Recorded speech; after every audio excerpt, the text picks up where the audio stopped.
ನ ಗುರುವರಧಿಕವೆಂದು ಜಗದಲ್ಲಿ ಸಾರುತಿಹ ನಿಗಮಶ್ರುತಿ ಕೇಳಿ ಗುರುವೇ ನಾ ನಿಮ್ಮ ಪದಯುಗವ ಬನ್ನೆಪಿನ ಕೃಪೆಯಾಗು. ಪರಮ ಪೂಜ್ಯ ಪ್ರಾತಸ್ಮರಣೀಯ ಜಗದ್ಗುರು ಶಿವಾನಂದ ಯತಿವರಣ್ಯರ ದಿವ್ಯಡಿದಾವರೆಗಳಲ್ಲಿ ಜಗದ್ಗುರು ಪೂರ್ಣಾನಂದ ಯತೀಶ್ವರರ ಪವಿತ್ರ ಪಾದಾರವಿಂದಗಳಲ್ಲಿ ನಮಸ್ಕರಿಸಿ, ಸದ್ಗುರುದೇವ ಆರಾಧ್ಯ ಸದ್ಗುರುನಾಥ ನಡೆದಾವರೆಗಳಲ್ಲಿ ಅನಂತನಂತ ಭಕ್ತಿ ಪ್ರಣಾಮಗಳನ್ನು ಸಮರ್ಪಿಸುತ್ತಾ, ಈ ಯಾವ ವಿಶ್ವಶಾಂತಿಗಾಗಿ ನಡೆಯಲಿರುವ ಜಪಯಜ್ಞ ಕಾರ್ಯಕ್ರಮದ ರೋಹಾರಿಗಳಾದ ಪೂಜ್ಯ ಶ್ರೀ ಗುರುಗಳ ಅಡಿದಾವರೆಗಳಲ್ಲಿ ನಮಸ್ಕರಿಸಿ, ತಮ್ಮೆಲ್ಲರಲ್ಲಿ ಶರಣಾರ್ಥಿಗಳು ಸ್ವಸ್ವರೂಪಿಗಳೇ. ಅಧಿಕರಣವಾಗಿರಿಸಿಕೊಂಡಂಥ ವಿಷಯ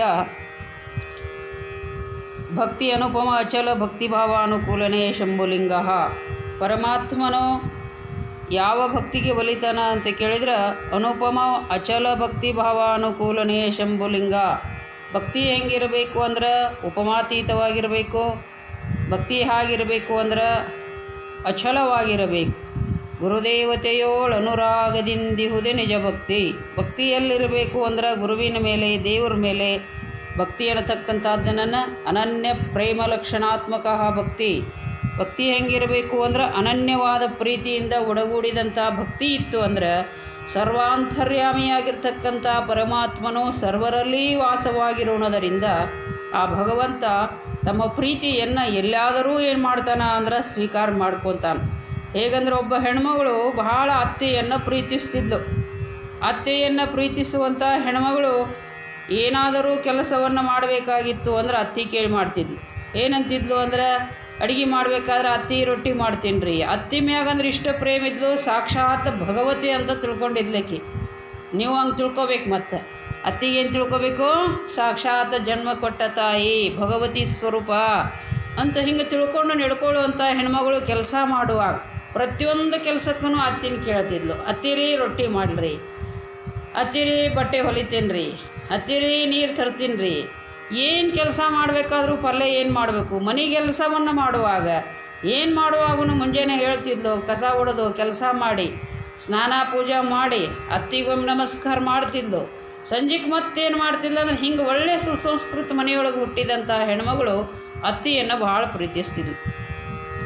ಅತ್ತಿಗೆ ಪ್ರೀತಿ ಕೊಟ್ಟಾಗ ಅತ್ತಿ ಆದರೂ ಕೂಡ ಏನು ಮಾಡ್ತಿದ್ಲು, ಸೊಸೆಗೆ ಭಾಳ ಪ್ರೀತಿ. ಅತ್ತಿಗೆ ಸೊಸೆ ಪ್ರೀತಿ ಕೊಟ್ಟ ಮೇಲೆ ಸೊಸೆ ಅತ್ತಿಗೆ ಪ್ರೀತಿ ಕೊಡಬೇಕಿಲ್ಲ, ಪ್ರೀತಿಯನ್ನು ಕೊಡ್ತಿದ್ಲು. ಆಕೆ ಆದರೂ ಕೂಡ ಹೆಂಗೆ ತಿಳ್ಕೊಂಡಿದ್ಲು ಅಂದರೆ ನನ್ನ ಸೊಸೆ ಅಲ್ಲ, ನನ್ನ ಭಾಗ್ಯದ ಲಕ್ಷ್ಮಿ ಅಂತ ಅತ್ತಿ ತಿಳ್ಕೊಂಡಿದ್ಲು. ಹಿಂಗೆ ತಿಳಿದಿಬ್ಬರು ಜೀವನ ಭಾಳ ಸುಂದರವಾಗಿ ಅತ್ತಿ ಸೊಸೆ ಚಲೋ ಇರೋಣದ್ರಿಂದ ಇಡೀ ಮನೆಯ ಏನಾಗಿತ್ತು, ಸುಂದರ ನಂದನವನ ಆಗಿತ್ತು.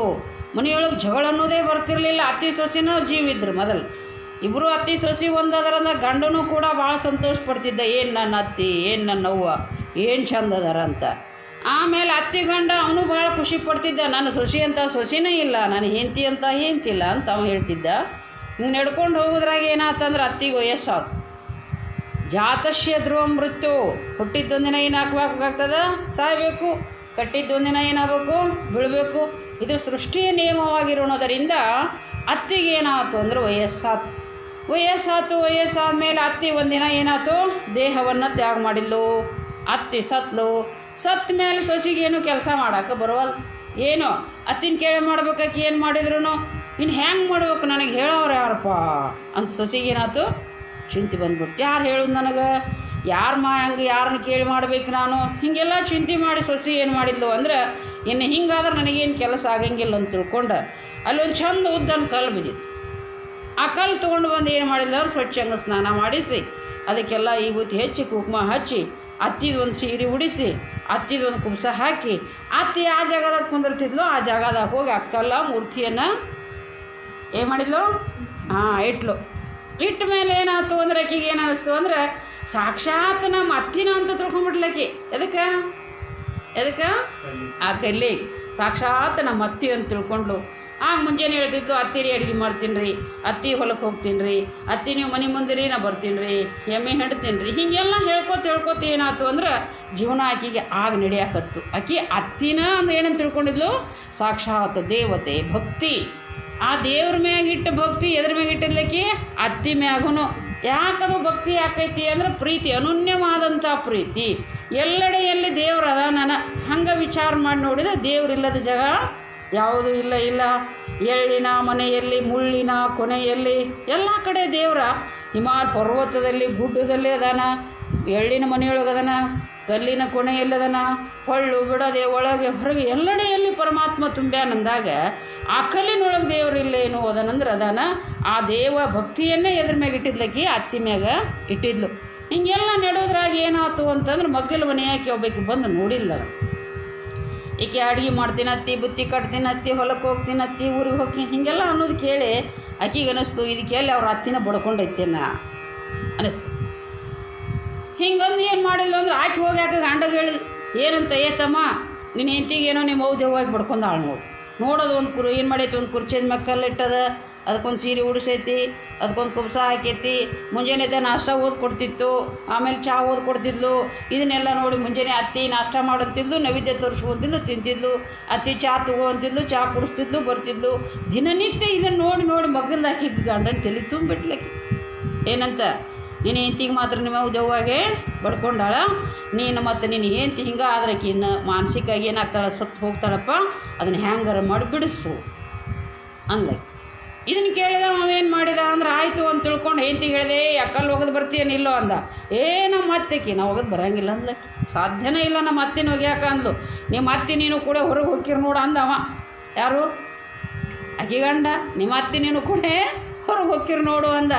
ಆಕೆ ಅಂದ್ಲು ನನ್ನ ಪ್ರಾಣ ಹೋಗಲಿ ನಮ್ಮ ಅತ್ತಿನ ಬಿಡಂಗಿಲ್ಲ, ನನ್ನ ಪ್ರಾಣ ಹೋದರೂ ನಮ್ಮ ಅತ್ತಿನ ಬಿಡಂಗಿಲ್ಲ ಅಂದಾಗ ಹೊತ್ತು ಮುಣಗಾಕೆ ಬಂದಿತ್ತು 8:30. ಇನ್ನು ಊಟಕ್ಕೆ ಬಾ ಅಂತ ಗಂಡನ ಕರಿತಾಳ. ಗಂಡ ಜಗಳಾಡಕತ್ತಿದ. ಹೋದ ಅತ್ತಿ ಕಲ್ಲಿನ ಹತ್ತಿತ್ತಲ್ಲ ಹೊರಗೆ ಒಗೆದು ಬಿಟ್ಟ. ಆಕೆ ಓಡಿ ಹೋಗಿ ಅತ್ತಿ ನೀನು ತಲೆ ಹೊಡಿತೇನು, ನಿನ್ನ ಕಾಲು ಮುರಿತೇನು ಅತ್ತಿ ಅಂತೇಳಿ ಆಕೆ ಏನು ಮಾಡಿಲ್ಲಕ್ಕಿನ ಅತ್ತಿನ ಎತ್ಕೊಂಡು ತಲೆ ಒರೆಸಿ ಕಾಲು ಒರೆಸಿ ಅತ್ತಿನ ಬಗಲಾಗಿಟ್ಕೊಂಡು ನಿನಗೆ ಕಷ್ಟ ಆಕೈತೆ ಅಂದ್ರೆ ಈ ಮನೆಯಾಗಿ ಬರೋದು ಬೇಡ ಅತ್ತಿ, ನಾವಿನ್ನು ಹೋಗೋಣ ಅಂತ ತಿಳ್ಕೊಂಡು ಅತ್ತಿ ಎತ್ಕೊಂಡು ಏನು ಮಾಡಿಲ್ಲಕ್ಕಿ ಹಂಗೆ ಊರಿಗೆ ಹೊಂಟ್ಲು. ಹೋಗೋದ್ರಾಗ ಹೊತ್ತು ಮುನಿತ್ತು, ಅಲ್ಲೊಂದು ಸುಡುಗಾಡಿತ್ತು, ಊರಿಗೆ ಹೋಗೋಕೆ ಕತ್ಲಿತ್ತು.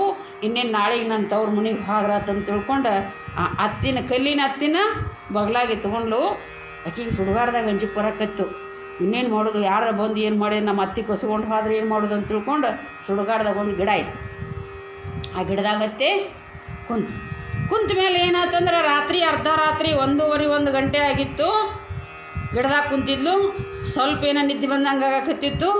ಅಲ್ಲಿ ಏನಾಗಿತ್ತು ಅಂದ್ರೆ 4 ಮಂದಿ ರಾಜನ ಮನೆ ಕಣ್ಣ ಹಾಕ್ಕೊಂಡು ಬಂದು ಬಂಗಾರ ತಂದು ಹಂಚ್ಕೊಳಕತ್ತಿದ್ರಲ್ಲಿ.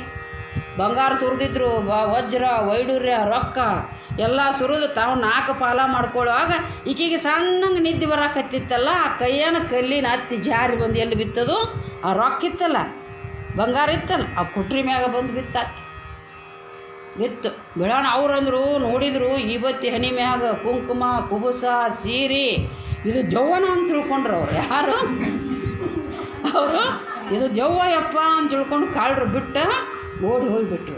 ಓಡಿ ಆ ಸಮಯದೊಳಗೆ ಆಕೆ ಅಂತಾಳ ತೊಳಗೆ ಬಂದು ನೋಡ್ತಾಳೆ ಅತ್ತಿ ಎಲ್ಲಿ ಕುಂತಾಳ, ಬಂಗಾರ ಕುಟ್ರಿ ಮೇಲೆ ಕುಂತಾಳ ಅತ್ತಿ.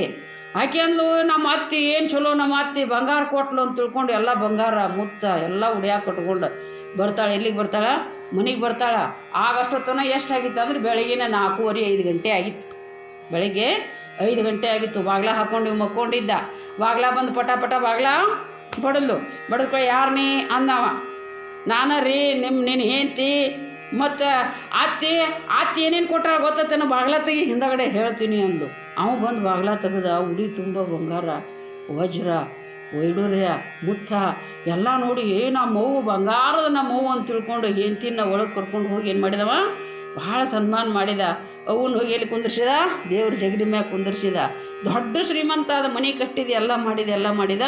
ಅದನ್ನು ಮಗ್ಗಲ ಮನೆ ಹಾಕಿ ನೋಡಿಲ್ಲ. ಮತ್ತು ಇವ ಸಾವುಕಾರ ಅದಲ್ಲ, ಹೊಲ ಮಾಡಿದ, ಮನೆ ಕಟ್ಟಿದ, ಕಾರ್ ತಗೊಂಡ, ಏನು ಭಯಂಕರ ಆಭರಣ ಮೈ ತುಂಬ ಹೆಂಡತಿ ಕೊಳ್ಳಾಗ ತನ್ನ ಕೈಯಾಗ ಕೊಳ್ಳಾಗ ನೋಡಿ ಆಕೆ ಅಂದ್ಲು ಹ್ಯಾಂಗೆ ಶ್ರೀಮಂತರಾದೆ. ಈಕೆ ಅಂದ್ಲು ಆಕೆಗೆ ಯಾವಾಕಿಗೆ ಮಗ್ಲಿಗೆ ಹೇಳ್ತಿಗೆ ಆಕೆ ಮಗ್ಲು ಯಾವಾಗ ಓಡಿಸಿ ಕಳಿಸಿದ್ಲಲ್ಲ ಆಕೆ ಮತ್ತು ಹ್ಯಾಂಗೆ ಶ್ರೀಮಂತಿಗೆ ಬಂತು ನೀವಾಗ ಅಂತ ಕೇಳಿದ್ಲು. ಆಕೆ ಎಲ್ಲ ಹೇಳಿದ್ಲು ನೋಡಿದನು. ನಮ್ಮ ಅತ್ತಿ ಪೂಜೆ ಮಾಡ್ತಿದ್ನಿ, ಗಂಡ ಹೊರಗೆ ಹಾಕಿದ, ನಾ ಹೋಗಿ ಹಿಂಗೆ ಕುಂತ್ನಿ, ಅಲ್ಲೇ ಹಿಂಗಾತು, ಅಲ್ಲಿ ನಮ್ಮ ಅತ್ತಿ ಇಷ್ಟೆಲ್ಲ ಕೊಟ್ಲು, ತೊಗೊಂಡು ಬನ್ನಿ, ಮನೆ ಕಟ್ಟಿದೆವು, ಹೊಲ ಹಿಡಿದೆವು, ಕಾರ್ ತೊಗೊಂಡೆವು, ಗಾಡಿ ತೊಗೊಂಡೆವು, ಸೀರೆ ತೊಗೊಂಡೆವು, ಐಶ್ವರ್ಯವಂತರಾಗಿವು ಅಂತ ಹಿಂಗೆಲ್ಲ ಆಕಿ ಹೇಳಿದ್ಲು. ಹೇಳಿದ ತಕ್ಷಣಕ್ಕೆ ಹಾಲು ನೋಡಿ ಹೋಗಿ ಏನು ಮಾಡಿಲ್ಲಕ್ಕೆ ಅವ್ರ ಅತ್ತಿಗೆ ಮೊದಲು ಕಟ್ಟಿಗೆಲೆ ಹೊಡೆದ ಕೊಂದ್ಲು. ಅವ್ರ ಅತ್ತಿನೇನು ಮಾಡಿದ್ಲಕ್ಕೆ, ಅವ್ರ ಅತ್ತಿನ ಗಟ್ಟಿದ್ಲು, ಒಂದು ತಲೆಯಾಗ ಮುದುಕಿ ಮನ್ಕೊಂಡಿತ್ತು, ಹಾಕಿದ್ಲು, ಮುದುಕಿ ಸಾತ್ಲು. ಮುದುಕಿ ಸಾತ್ರ ಮಂದಿಗೆ ಹೇಳ್ಬಾರ್ದಂತ ಮಗ ಹೋಗಿ ಇಬ್ಬರು ಕೂಡ ಹೋಗಿ ಮಣ್ಣು ಕೊಟ್ಟು ಬಂದರು. ಮಣ್ಣು ಕೊಟ್ಟು ಬಂದಮೇಲೆ ಆಕಿ ಏನು ಮಾಡಿದ್ಲು ಅಂದ್ರೆ ಒಂದು ಕಲ್ಲಿಗೆ ಸೀರೆ ಉಡಿಸಿ ಅತ್ತಿನಿಟ್ಟು ಏನು ಮಾಡತ್ತಿದ್ಲು, ಪೂಜೆ ಮಾಡಕತ್ತಿಲ್ಲ ಆಕಿ. ಪೂಜೆ ಮಾಡುವಾಗ ಗಂಡಗೆ ಹೇಳಿದ್ಲು, ನೋಡು ನಾ ಪೂಜೆ ಮಾಡುವಾಗ ನೀ ಏನನ್ನು ಎಲ್ಲಿ ಅತ್ತಿ ತೊಗೊಂಡು ಹೊರಗೆ ಹೋಗು ಅಂತ ತಿಳ್ಕೊಂಡು ನಾನು 8 ಸುಮಾರು ಹೊರಗೆ ಹಾಕು ಅಂತ ಗಂಡಗೆ ಕಲಿಸಿದ್ಲು.